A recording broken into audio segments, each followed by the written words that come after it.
Support for the Takeover Lounge is provided by the Arts Foundation for Tucson and Southern Arizona, funded by the City of Tucson and Pima County, with additional support from the Community Foundation for Southern Arizona. Welcome to the Takeover Lounge.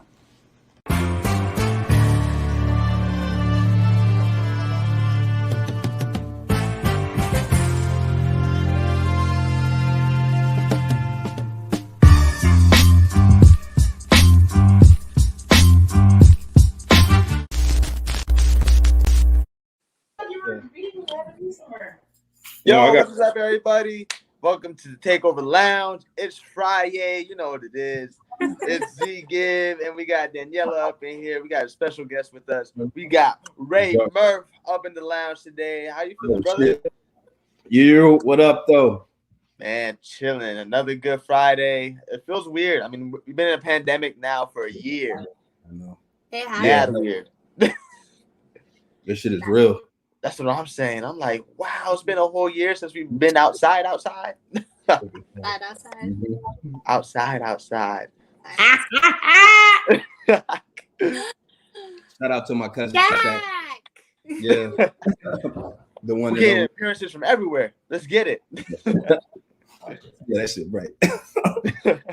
Hey, thank y'all for vibing with me, man. Having me on. It's an honor. Oh, of course. We got to get Rey Murf up in here. What are you talking about? When I saw you on the schedule, I was like, dang, let's get it. We landed a big one. Word up. Cool. So we're going to have Daniela kick us off like she normally does on these Friday evenings. Mm-hmm. All right, Ray. What initiated your music career? Damn. I say it started, or what you mean, like from younger years or like latter years? Let's do both. All right, so from the jump, I was fortunate enough to be I'm from Mount Vernon, New York, and my cousin Dicey, his best friends is Pete Rock, CL, Heavy D, also Albie Shaw, all these cats, you know what I mean? So when I was little, I was fortunate enough to be around these kind of cats. So I was like influenced by music early, and I always wanted to do, you know, always wanted to rap and do something, you know, musically. But at the time when I was growing up, they wasn't rapping about no street stuff. And it would have been weird if a 12, 11-year-old dude is rapping about some street stuff. So I played music and all that. I played piano and all that good stuff. But, you know, that's how it started, and that always stayed with me. So I kind of kept that a secret till I was like 27. Oh, wow. And yeah. Then I moved down here, and I was passing through Tucson on my way back to Miami. And what happened was I stopped by some hippie dudes, met me at Bison. They just walked up to me and was like, "Hey, bro, you look like you do music." And I had long dreads and stuff at the time. So they was like, "Hey, you got a good voice too, man." It was like, "You do music?" I was like, "I ain't with that rap stuff, man. You know what I mean? I'm real. You know, I ain't trying to be acting and nothing like that." He was like, "Hey, man, you should come by my crib, bro, and you know, we could jam." And I'm like, I don't even know this dude. And you know, I'm a New York dude, and you know, Miami guy. You know, I'm not really good at all that, but something in my heart told me, "Yo, just go with him. It ain't really that shit. Don't be like that." So I went to the crib. Man, these dudes was playing live music. Damn. Drums, guitars, and all that shit. And, yo, we was at their crib and we was recording too till like 5:30 in the morning. Wow. I got in the car on my way home, and I was supposed to fly to Miami like a day or so later. I got in the car and told my homeboy, like, "Bro, I ain't going nowhere. I'm gonna do music out here." He was like, "You do music? I thought you played football and you know what I mean, like hustle, you know what I mean?" So yeah, Tucson kind of just I say, you know, it kind of brought what was already inside of me out, and it was just like perfect storm. That's awesome. I feel like that's like a lot of what people say about Tucson. It's like it really brings out like their creative energy that they've been keeping inside. You know what I mean? Yeah. Because I can't do that back home. You ain't gonna be playing no drums and guitars in the project buildings in the trap. You know, your neighbors are gonna be pissed. Police no noise, disturbing and all that stuff. So you know, it wasn't time. So yeah, this was a blessing to me being down here. That's awesome. Was the piano? Like? How did that happen? It was awful. It was awful. My mom would let. So my brother, he used to make beats for me because I used to do little tapes. My brother used to make me do little rap tapes when I was like 9, 10 years old because he was up under Pete rocking them, so he knew how to like, you know, we used to take little tapes and stop, record, like loop stuff, and then be like rap over it, just talk shit. So I used to do that. So but he used to play drums. He played drums and violin. And he's 5 years older than me, so I was like, you know, trying to be like older bro. I was like, you know, Mom, let me play drums. They ain't have no more drums at the school, and she was like, I think she told the school not to let me play drums. Magically, they ain't got no other drums, and so I was like, all right, I'm gonna be like Miles Davis and play the trumpet. I brought the trumpet home. I brought that shit home. Yo, first day, my mom was like, "You are not playing no more. You loud as hell in the apartments. You took the plunger off my plunger. I took the little, you know, yeah. I took that shit off. I was like, wasn't with that. So I had to play piano. I was forced to play piano, and I went to a performing arts school, so in elementary. So I was forced to play piano for like 2-3 years, man, and it was strange. It was very forced. I learned a lot about music, but that shit was. I hate piano recitals. It was trash, man. Definitely, I can feel that. I feel like I can definitely see that. Like, just like I don't want to go to piano recital, man. That shit was nerve wracking, yo. It was like I live in the hood, right? Yeah. I'm thinking when I play piano at this recital, it's gonna be all the dope dealers, all like the whole hood is gonna come. That's what I was thinking in like 4th grade. Man, I walked out there and it was all white people. I was like. They don't never come around here. I was nervous. I was sweating and shit. I played good, but I was, and they don't make no noise. It ain't like every note you hit, they like, oh yeah. No, that shit is quiet. And then after you finish, it's like a pause, like boom. Then it's like, man, fuck that shit. No. You're like, this ain't nothing like football when they be cheering for everything. This is trash. Definitely. That's crazy. I was gonna say something about the piano. Oh, the crazy part about piano recital is like it's like a solo sport. Like you're by yourself. Like there's no team, there's no band, there's nobody to back you up when you mess up. It's like you mess up. Like so I can see why you're nervous. Nerve wracking, bro. Nerve wracking, man. I ain't never been so. I never thought like. I mean, but that taught me humility. That taught me like a certain lesson to where, you know, arrogance. Because me, I was a little street, little knucklehead, yo. I wasn't scared of nothing. I thought I wasn't until it was a bunch of little eyes watching me. And you know what I'm saying? It wasn't like it was some, you know, it was. They was there for what they were there for. You know what I mean? And it just made me kind of like start composing myself in a different way because moms wasn't letting me not play piano till I left that school. So it was like I had to deal with that for like 2-3 more years. So I just dealt with it. Can you still play the keys to this day? Your boy is not with that. He's like, I dropped it. I'm done. I'm donezo. I'm done. I did it one time when I first came down here. I had a band called The Project, my first band that I had out here in Tucson in 2011. And one of my bandmates, he plays guitar, keys, he does all type of stuff. But he made one of these beats we had. It was keys and guitar, the thing. But it was like I can't do that at the same time. We got to figure out how to do this shit. Does any of you guys play keys? Or da da da da da? And I was like, I'm rapping. You know what I'm saying? I'm rapping, so I'm like, Ray, shut up, don't say shit. But then I seen it like, and then we played it without it in practice, and it was like, damn, I gotta like tell him I play keys because the song don't sound right without the keys. So I was like, all right, I do it. So I used to play the keys on this one song called Rolling Stone. And bro, I messed up one time at Rialto.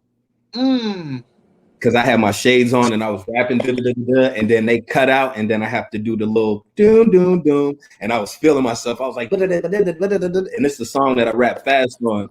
So Right. usually I rap nice and chill. This is one song I rap fast on, and then everything goes out, and I'm just like, I look up because I'm trying to stare at the crowd. I'm like feeling myself. Then it was like,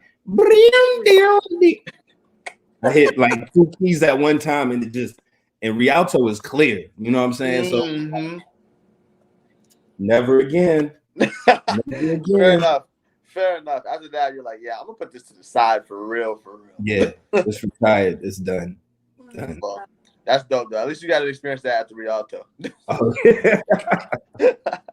If you're gonna go out on the Rialto. You know what I'm saying? For real though. What how do you describe your sound? Your musical sound?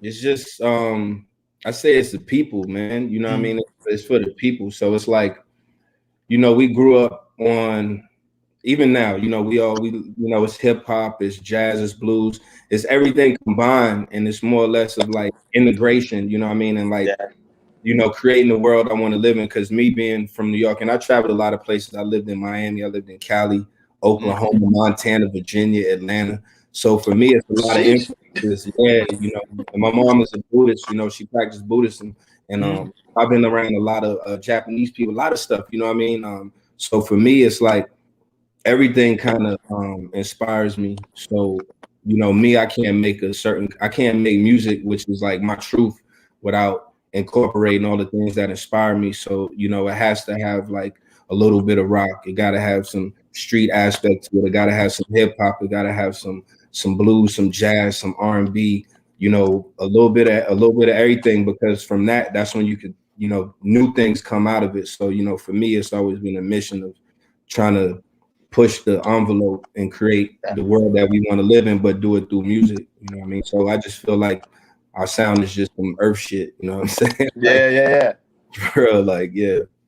I like that. I like that a lot, because a lot of people can, you know, relate to it. You know what I mean? It could go to different people, to different genres that people like. So I like that a lot. Mm-hmm. That's awesome. When did the Street Blues family start? All right, so I was stalking them for like a couple of years, right? Because I had a band already. You know what I mean? So like, I just, you know, my first band was similar to what we doing now. You know what I mean? But this go round, I was like, you know, I had another band that I was in, Copper and Congress, with Katie Haverly, Julius Schosberg, Patrick Morris. Ray was in there, Mike Moynihan, a few other people. And so while I was playing in that band, I was just, you know, a lot of people that I know, I was very inspired and just motivated by watching them play. You know what I mean? Like, you know, because you know, people are amazing, man. So for me, it took me like 2.5 years to actually get the band in like one space. So I had to go around for like 2 years, like 2014 or 13, and I was like going to their shows, and they be like, "Yo, what up, Ray?" I'm like, "Hey, you know, we're gonna play music in like 2 years." You know what I'm saying? So like, I was basically like, I want you, and we're gonna do something in 2 years. And I kept doing that all the time. So they were like, here go this weirdo ass, you know, Ray cool as hell, but he be on that weird shit. He just keep saying he's gonna play music, but we're really gonna do it. So by the time, you know, they got together, they kind of already knew each other from how much I kept talking each one of them up to each other. So you know, it kind of started in, I would say, 2013. That's when I was first starting. In 2013 to 2015 was the plotting, and then doing little meetups here and there and shit like that. So that's dope. Ray out here being general manager. Shit real, bro. Recruiting. Real. He was out here scouting. He's like, all right, cool. I want that one. This one. Yo, I'll let people know you admire him. Facts. Oh, yeah, hold up. My bad. Bad, boo boo. Sorry, my cousin. All good. Y'all about to see me get whooped online. No. That'd be a great clickbait right there, man. Rey Murf gets bullied. Rey Murf out here getting bullied on live. Getting bullied on live. What was your first ever performance like with the band? Do you remember that? The first performance with Street Blues. Yeah, or with your first ever band that you ever had. Oh, that shit was. Oh, It was like it was August 20th, 2011 damn. at Sky Bar. Okay.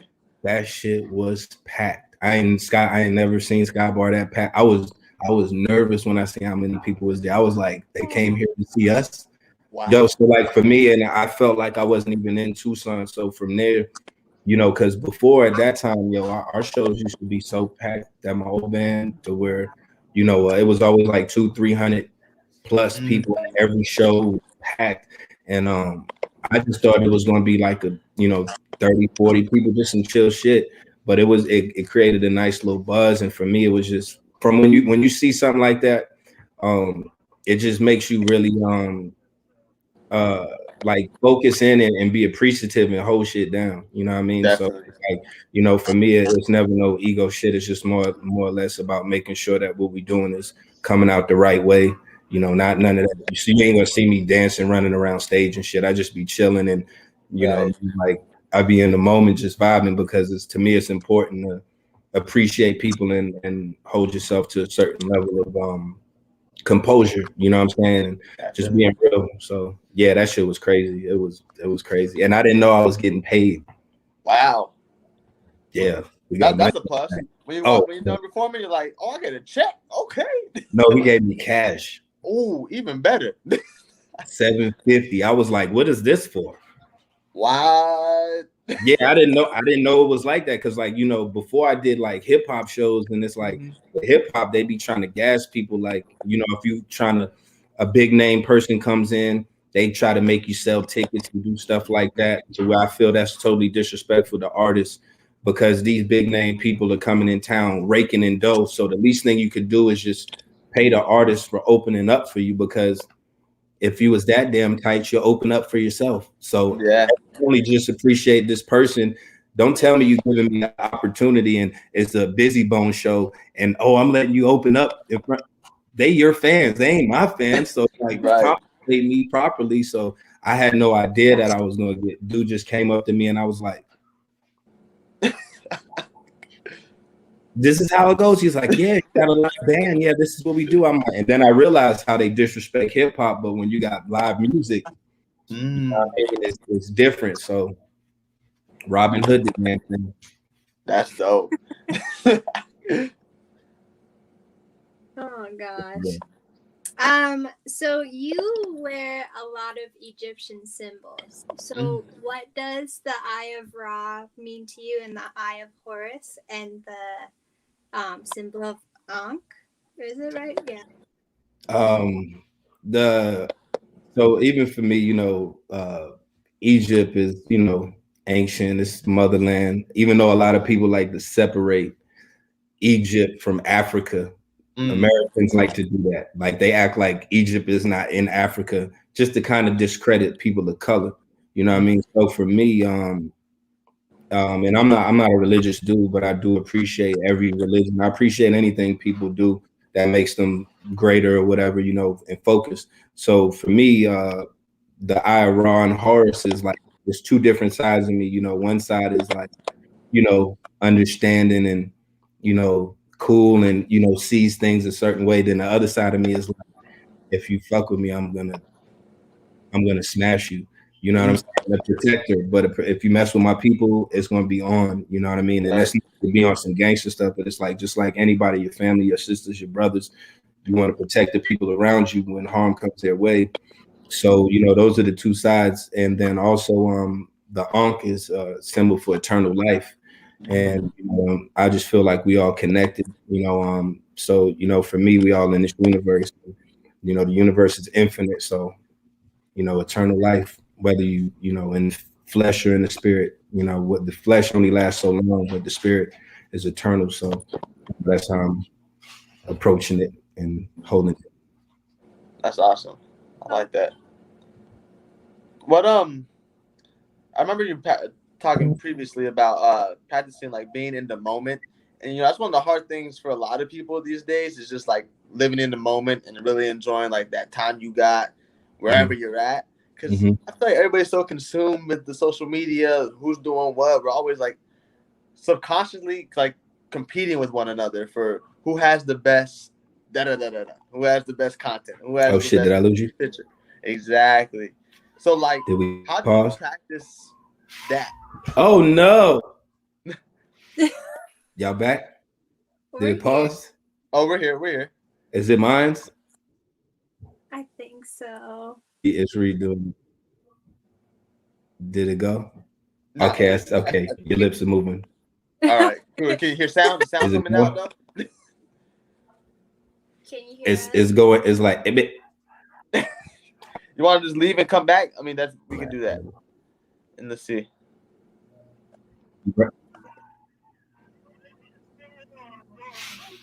Did it work? You better? Did it go? We still hear you. Oh shit! Let me check mine's. Mine's just looked up. I see you smiling for a half a second. Oh, I have to stay smiling. You know what I'm saying? Cause I get froze on sometimes, so I'm just gonna, He does get frozen. make sure I Say it look again. good, man. I'm frozen. Hold up. Ray, if you just leave and then just come sit back right to here. that same link, it should be better. It should work. Oh, y'all both on right now. Okay. Or we good? no, y'all was. Ah. Now it paused. We better now? Is it real? We can hear you. Nope. We can hear you. We've been hearing you the whole time. Yeah. Y'all can't hear me? Yeah, No. we can. Yeah, I can't hear y'all. Keep pausing. The pause faces are everything right now. Every time it pauses, both of y'all little faces is it's catching y'all in mid sentence or mid smile or some shit. Sheesh. So Yeah, just hit. Exit. Okay. Are you good? I see y'all now. Y'all going? Okay, we good? Yeah. Okay. Oh damn! Right All when right. he said you could. All right. So back to what I was gonna ask. How do you practice living in the moment? I say it's from I won't say what it's really from, but I just say it's from always having the.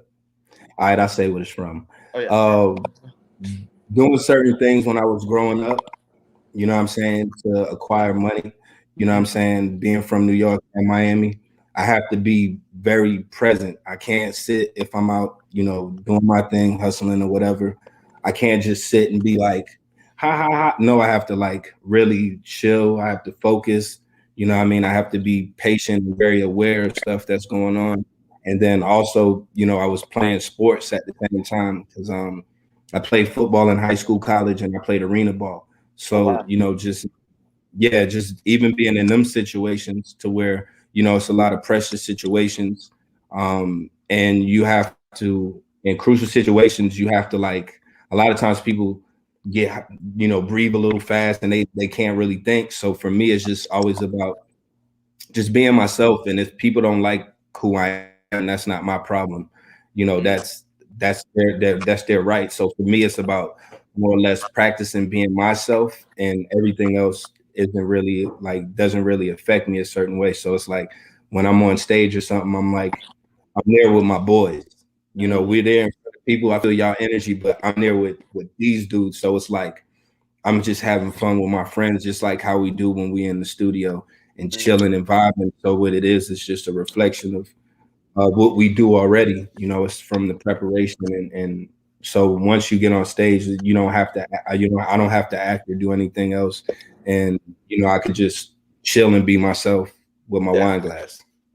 I feel it. That's awesome. For 1 second. She out here. Well, you got good? something? I got something in my eye. Okay. I didn't know if that was a pause again. She's like, damn it. How would you explain your basic life philosophy? My basic life philosophy. I say it's a few, but the basic one is just just even like something I tell my kids all the time, or just, I ain't too old to learn and ain't too young to teach. So for me, life is always constant learning, and like I said, a lot of times people think they know everything. You know what you know, but it's always more to know. So it's always room for improvement. And like coaches used to tell me back in the days, the biggest room in my house is room for improvement. So it's always about trying to get better. And it's not always in the ways that, you like people put online or, stuff like that. No, small stuff, like trying to communicate better with in my relationships, trying to slow down the pace to be more cognitive of certain things. So it's always growth, and the small things matter. The small things add up. So, for me, it's just always room for improvement. And I always feel that's what makes me kind of feel like young, I say, because I'm 40, the 40, you know what I mean? But the thing why I keep going or just I feel good is because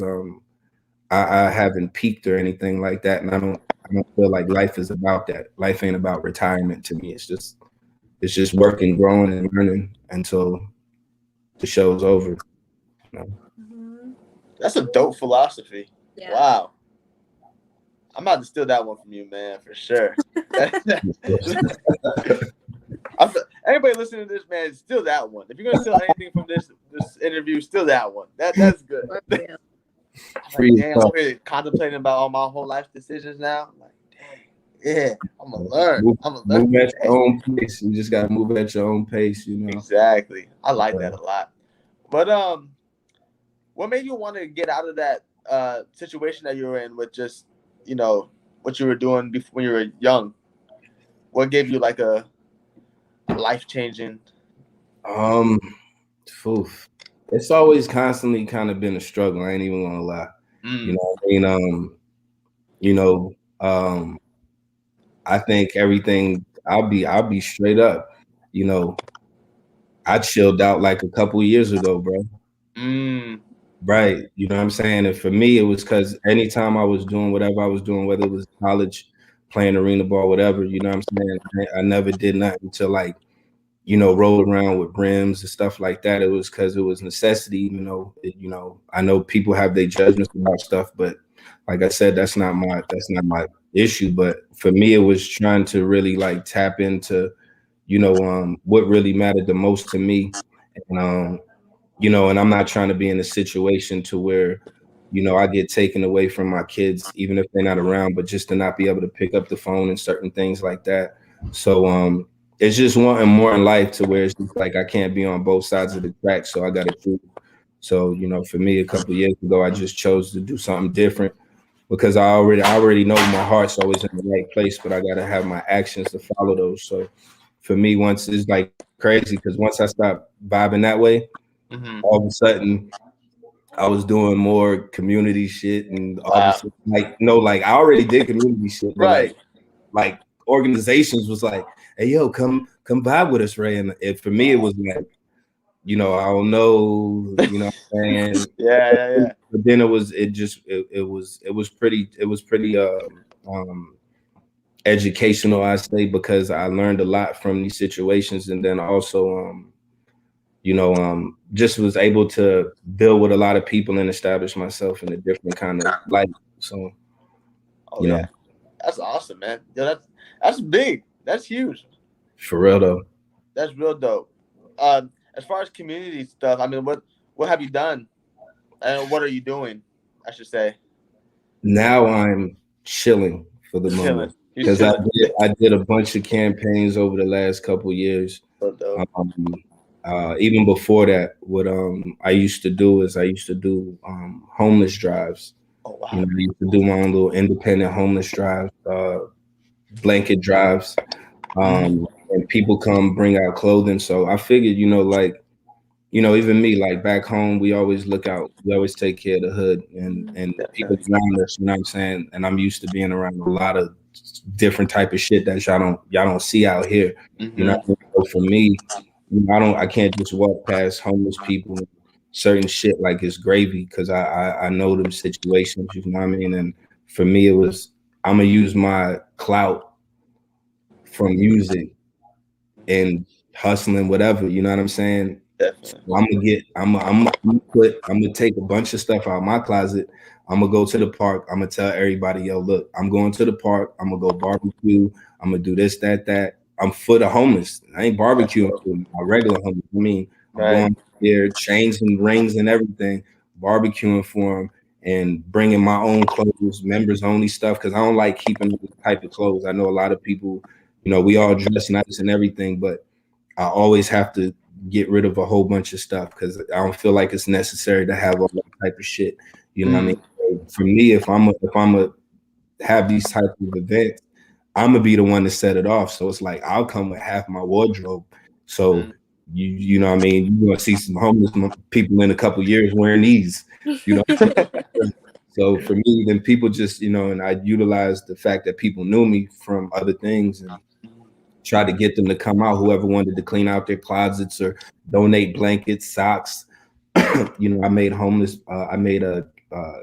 hygiene packets for the homeless people and everything, men and women, because a lot of people don't realize homeless women, you're not going to give them the same package you give dudes.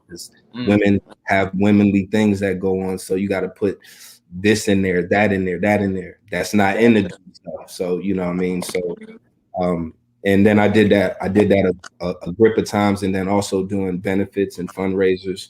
Wow. Like I said, just on some Robin Hood shit. Exactly. So real. I like that. If you could put a warning label on anything in life, what would it be?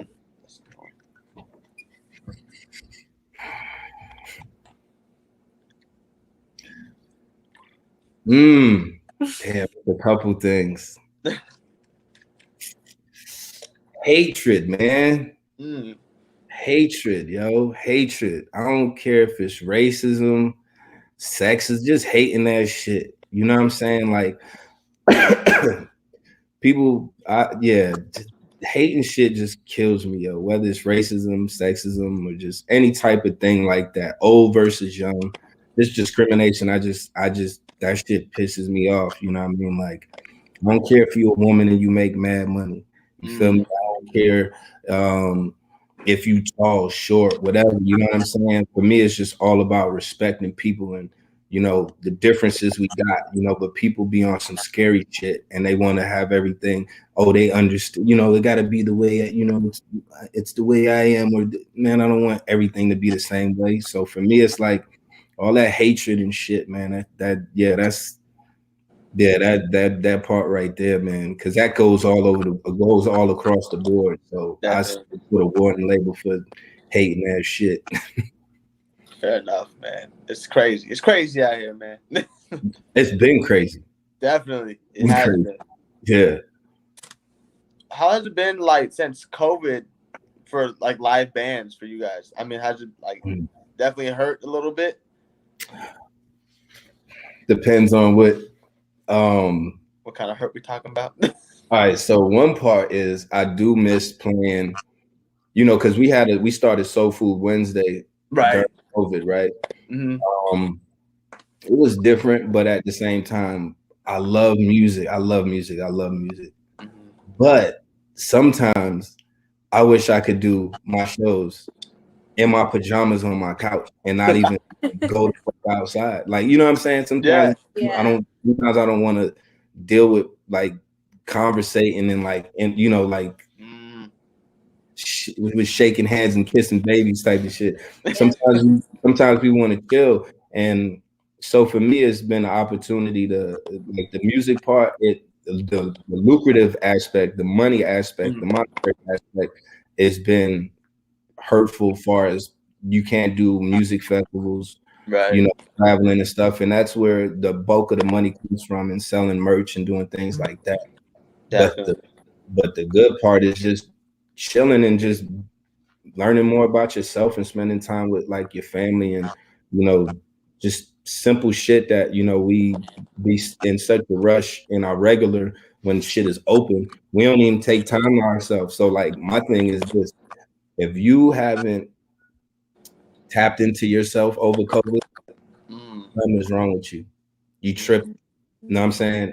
I don't care what it was. Simple shit like working out a little more, reading a little more, conversating a little more with who you need to converse. Something. If you didn't do that, that's what I used this opportunity during COVID to really like, you know, take care of the small shit that, you know, I kind of let fly by during the regular, the normal shit before. So definitely. That's what I feel like. It's like a lot of people say that. I feel like a lot of people are like, during COVID, you know, I got time to actually relax and actually, you know, spend time with my family. That because I've always been on the go. I've been on tour. I've been doing this. I've been doing that. So now I'm able to actually enjoy the family time with my intermediate family and just find myself and find out what I truly want to do. Because then I also heard stories of people like, you know what? I found out the job that I was in wasn't right for me. The job you was looking for you, huh? Right, exactly. So it's just crazy. I think too, but that's I think with all these things, like just even living, I think a lot of times with the society we live in, rather than pursuing our inner self, we try to pursue what we want, or to some shit to be accepted by people that, you know what I mean, that makes us further away from who we actually are. So it's almost like the bunch of the world is full of fucking actors. You know what I'm saying? And you know, that's one thing to where even now, that's why I said the hatred shit, because if people aren't influenced or affected by hatred and, you know, discriminations and stuff, you know, they can be themselves, you know what I mean? But when people feel pressure and negative pressure, it makes them submit to certain shit that's not themselves. And then you have a world full of people just going through motions and being, it's basically like some zombie shit. You know what I mean? I know a lot of people, a lot of my friends, that whether it's music, they're millionaires, whether it's sports, a lot of dudes on my football team in high school went pro in the NFL, you know what I mean? Millionaires. My son, one of my son's godfathers, he played for the Redskins. He got killed. He was a millionaire. But a lot of those people like are lonely and they can't maneuver a certain way, but the rest of the world sees them as like, oh, wow, their life is perfect. I gotta be like this. And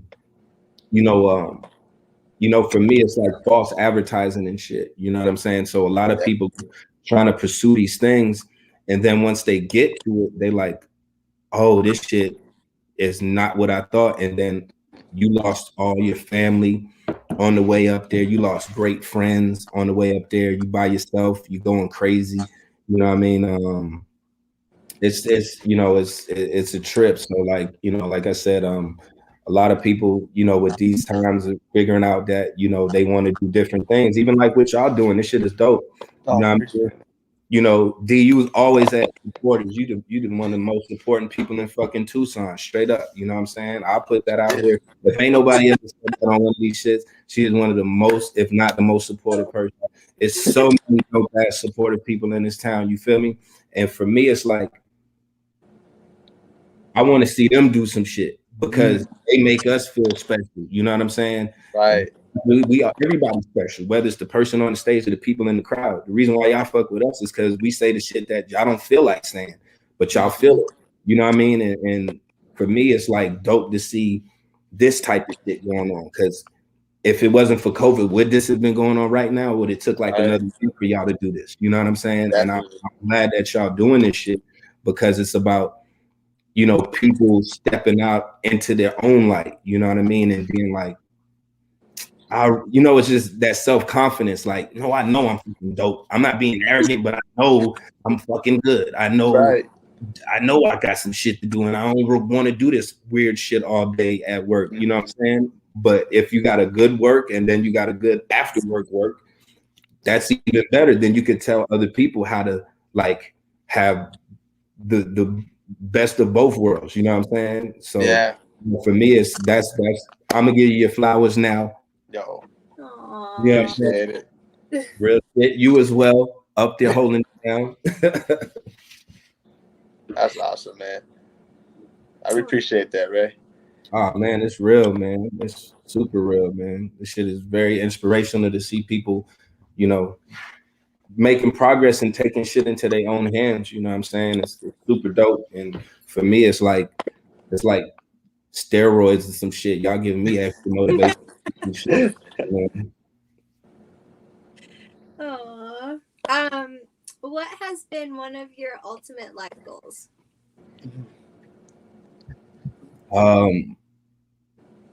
To like, besides happiness and shit, I want to have some shit to where like I want my whole family around one day, just like, and not for like no funeral shit, you know, not for no funeral shit, and not even just one day. I wanted like to vibe with all my family. You know what I'm saying? And just like, cause you know I've been so many different places and had to move and all type of shit. You know what I mean? So for me, it's always been like, you know, missing, but I always keep that shit in my heart. So that's why everywhere I go, I kind of set up and I'm a part of these different communities and stuff like that, because, you know, I remember when I was younger and I had all my family, I had cousins and all this shit around, and it was a good feeling, good friends and everything.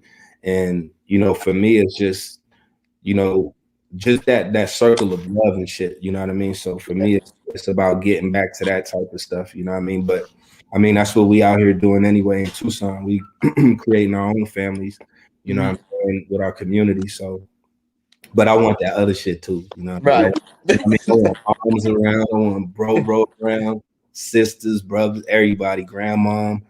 You know what I mean? I'm trying to get her to come down here because she like the chief. She 87 years old and she be every day up in New York. And I'm like, Grandma, you can come down here. We got dispensaries. The weather is warmer. It's a Popeyes chicken. That's all she wants is Popeyes and blunts. I'm like, come down here. What are you doing? Basically, high ass rent up in New York. Like, get over here, man. Come on, Grandma. G-Ma, come on, man. Yeah, and she like to gamble. She like to gamble too. I'm like, the casino right over there. Down Valencia. It has Arizona. She has Arizona written all over her, man. Come on now. One day, soon. That'd be fun. That's really sick. Well, what's your favorite place to travel to or to perform at? Oh man. What'd you say? What? Wow, my cousin said being the dickhead. Is that Shaq out there? Yeah, that's Shaq. Yeah, that's fucking world famous Shaq. My favorite place to play or travel. Let's do travel. Where do you like to travel to? I like to go to I can't pick one place. I love to go back home to New York. I love going to the Bay up in Cali. I used to live out there. I love going to the beach. I love going to Miami. I went to middle school and high school. I like going places where it's like some hood shit going on and some good shit. Okay. You know what I mean? Yeah, because like that's a shirt right there, by the way, Ray. I need that. You know what I mean? Because for real, because like I'm not Carlton. So like I only could take so much, you know. I love culture, so it's like right. I like to have a feel of everything, and then also just me being a dude from a certain type of upbringing. Like I always like to tap in, not like I'm going to the hood, like hey yo, I'm with it. Nah, I just like to pull up and vibe. You know what I'm saying? And definitely kick it with my fam, my rallies and stuff like that, and chill. So you know, I like traveling everywhere, but performing wise. Mm-hmm. Damn. I love, oh man, it is hard to say. I love playing a lot of places, and there's places I haven't even played yet. So I like. True. So you're like, you know, I can't speak on it yet, but so far, what's your top three then? Top three. No order specifically, whatever. The Telluride, or like the music festivals in Colorado in the summertime. Oh, wow.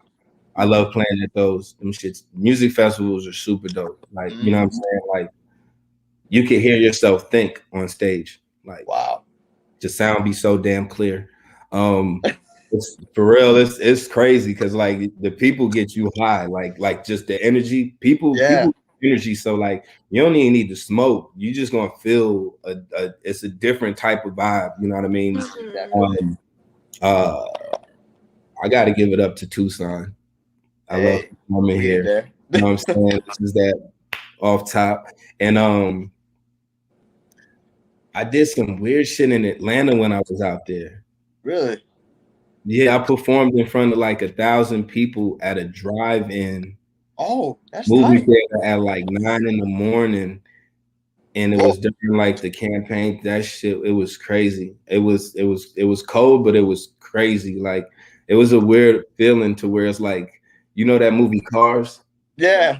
So it felt like it was the real life version of that because I couldn't see faces because it was so many cars. It was all these cars right here, and then it was another higher parking lot too. It was it was so many people. So for me, I was just like, hey, beep your horns for me, just so I like feel you. And it was like, I don't know why I said that because they started beep beep. That shit was going through my body. I felt like it was going through my soul. It was loud. It was you ain't never heard hundreds.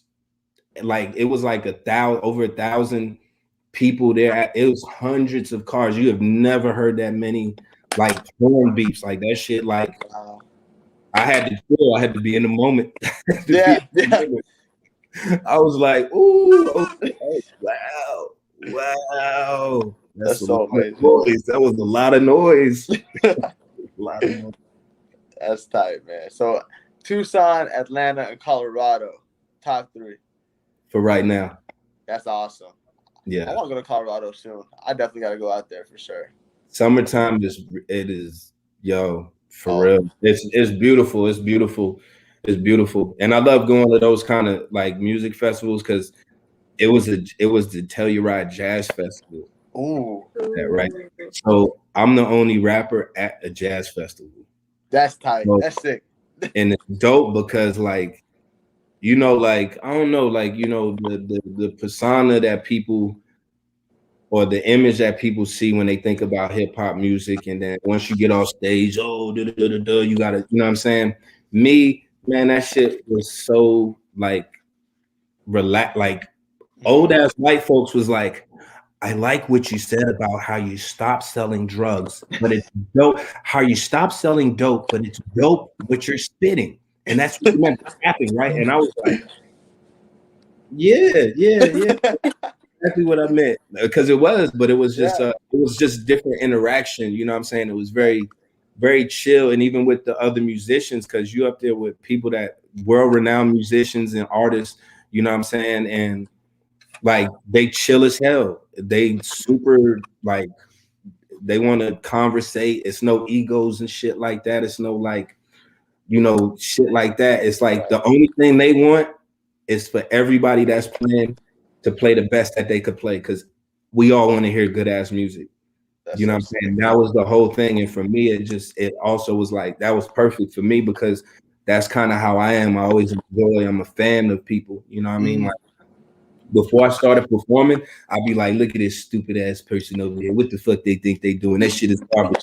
Once I started performing and then writing a whole lot of shit years ago, I don't judge nobody like that get on the stage. I might not play your music every day or something like that, but I will never disrespect another artist because one thing people need to know is that a person gets up there and allows themselves to be scrutinized and telling you their version of whatever they see, whatever ideas they have, you know, even if it's this fictitious thought process, it's their thought process and it's very personal.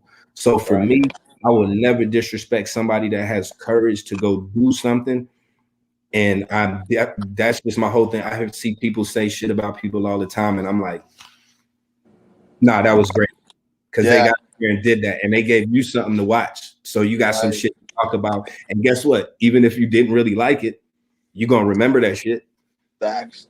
They gave you a memory. So, you know, for me, that's what being at those music festivals, it just was like, I knew it was a place like this in music. You know what I'm saying? Because a lot of times people be weirded out that, you know, I might be so I might praise people because I'm not in competition with nobody. Yeah. I'm not. To me, that's some ego shit. Me, I'm trying to be the best me. I don't like if my homies be out here killing it, whether it's Cash, Marley, Tommy, Johnny Red, Jaka, Runt. Oh man, I'm gonna keep going on their ass. SBZ, Mama Trauma, and like, you know what I'm saying? Whether it's Ziza, the rock band, you know what I'm saying? It's, you know,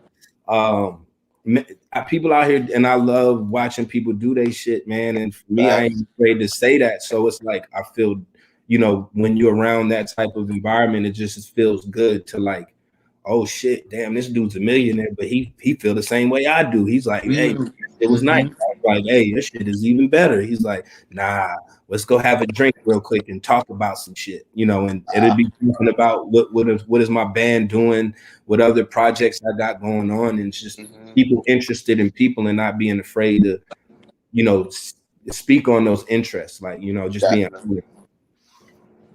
That's awesome. If you could pick any superhero power, what would it be and why? Fly. I want to fly, not like, I mean on some, because I've been dreaming about this shit since I was a little kid. That's dope. I do it in my dreams too. Like so I be trying to control shit, but being on some Superman shit. You know what I mean? I ain't skydiving. I ain't with that skydiving shit. I'm literally like, hold up, I'll be right back. Man, take off, and then, you know what I mean? Because it's just so much in the world to see. You know what I'm saying?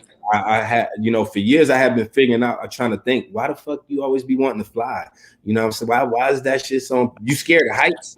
I'm scared of heights, but flying, I'm just like, nah, because I could, like, just like I'm talking about that family shit. You know what I'm saying? I started, you know, when a lot of times you think you just like something just because you like it. Yeah. Nah, it's from a lot of things, like a lot of, whether it's experiences you had, things that have been taken away from you or given to you, trauma, whatever. And for me, I think flying for me would be a way for me to be able to get to anybody I wanted to that I care about. Boom, go here. Or even if I wanted to go just see some pyramids, I could boom. Yeah. If I wanted to go pull up on my mom, I could go pull up on my mom. You know, my son's playing a football game right now in Cali, and I'm watching it right here on YouTube while we chilling. But if I could fly, I would just like, vroom, just dip over there, you know what I'm saying, without buying a ticket. You know what I'm saying? And for me, I think moving around and being separated from a lot of loved ones and people, and, you know, losing a lot of people in life, you know, I know how time is. So, you know, for me, flying would be a way to, you know, kind of defeat some of those barriers, or overcome some of those barriers and setbacks of being distant. So definitely flying. I was gonna say, how about teleportation? But then you mentioned, like, you're seeing things. I want to see stuff. Yeah, exactly. I want to see the whole San Andreas fault. I want to see the whole thing. Like, you know what I'm saying? I want to fly and just be like, oh, this is the fault, not the shit I see on the map. Right. Looks like, yeah, I want to see this mountain. That's interesting. He said San Andreas Fault. You want to see that? I want to see some. I want to see the Amazon River. I want to see the Congo River. You know what I'm saying? All that shit. I want to see all that. Man. So Ray, what's next for you? What you working on? What can we expect from you? Murf is right now working on a few things. So first is Street Blues Family, the album that we put off for like 2 or 3 years. We in the studio now. We actually got to go back in on Sunday, so we're gonna be doing that. It'll be out this year. And on top of that, I have been sitting on a couple other little albums. So I'm gonna probably put out a couple solo albums this year as well. But one for sure, and it'd be a nice size, some nice, smooth, chill, thought-provoking, and just about the shit that we going through, or the shit we've been going through since because I started it during the funny dude presidency, the little orange one. I started during the fuck shit times. So you know, and I had kind of sat on it for some reason. It was because it was more bullshit he was going to do. So, you know, I got a whole nice little, you know, thing to talk about. So yeah, that, and then also you know, doing my patties, and then my Jamaican beef patties, and then you know, continuing the Soul Food Wednesdays and trying to, you know, build that platform so more entrepreneurs, Black and Hispanic, have a platform to be able to bring their clothing and food and stuff out there to that. Definitely. You know, so. That's awesome. That's so awesome. Where can they find you at, Rey Murf? Right here in Tucson. Right here in Tucson, and your Instagram handles? Nah, you can find me. I'm on Instagram, Rey Murf, ReyMurf. But if it's two Rey Murfs in the world, one of them is my son, but he has a dot in the middle of his shit. So his is Ray Dot Murf. He stole my shit. Because he's way better than me anyway. So right. Yeah, it's Rey Murf, and it's the blue face. It's a blue face. Yeah. And then on Facebook, it's Raymond Murphy, my real name, Reymon, last name Murphy. Definitely. Y'all go check him out, tap in with him. Soul Food Wednesdays. I haven't been out to one yet personally, but I gotta step by. I haven't. Come on the 31st. The one with Cash too. When Cash come on the 31st. The what? Come on the 31st of this month. Yeah. Yeah, come chill out. Yeah, bro. The whole Takeover Lounge team's going. 31st. We're there. Vibe. It'll be a nice little kickback, little community vibe. Let's get it then. Top, yeah. Good music. Love that. Oh, and good food. Oh, that's a plus. I'm there then for sure. So you guys can follow us at Lounge Takeover. I always want to say Takeover Lounge, but it's the Lounge Takeover. You can follow me personally at Z__GIV. You can follow Daniela at Danny Roll Takeover.